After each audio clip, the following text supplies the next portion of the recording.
Hello everyone, কেমন আছেন সবাই? আমি অবশ্য খুব একটা ভালো নেই।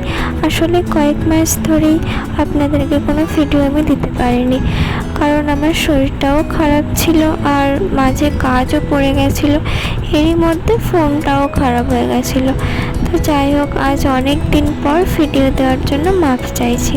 এই যে দেখলেন চন্দ্রমল্লিকাগুলো, এগুলো আনা হয়েছিল প্রায় 3 মাস মতো আগে। এই টুকু এনেছিলাম, তো অনেকগুলোই এনেছিলাম, প্রায় 22খানা। তো এই শেষে 10টা মতো আমরা বাঁচাতে পেরেছি, কারণ এত রোদ আর এত বৃষ্টি হয়েছে এবারে। রোদ তো বরাবরই থাকে, কারণ আমাদের ছাদে তেমনভাবে কোনো শেড আমরা তৈরি করিনি। তো যাই হোক, আর এই চন্দ্রমল্লিকা গাছ কিন্তু যথেষ্ট সেন্সিটিভ।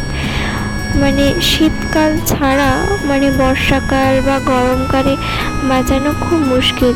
যদি আপনার ম্যাচিওর গাছ হয়ে থাকে তাহলে আপনি রেখে দিতে পারেন, তাতে কোনো অসুবিধা না, কিন্তু ছোট চারা গাছ বাঁচানো খুবই মুশকিল। তো আমরা অনেক কষ্টে, প্রায় বলতে পারেন এই 10টা মতো গাছ বাঁচিয়ে রেখেছি।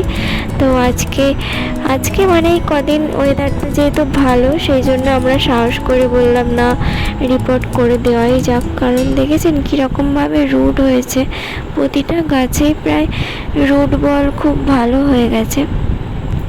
তো তার জন্য আমরা রিস্ক নিইনি। আবার বলছে নিম্নচাপ আসছে। তো যাই হোক, এবার এই নিচের দিকে কয়েকটা ডাল ও একটু কেটে দিচ্ছিল, যাতে বেশ ঝোপড়া হয় আর কি। তো এই তো আমাদের গাছ বসানো কমপ্লিট আজকের মতো। তাহলে ভিডিওটা এখানেই শেষ করছি, দেখা হচ্ছে নেক্সট ভিডিওতে।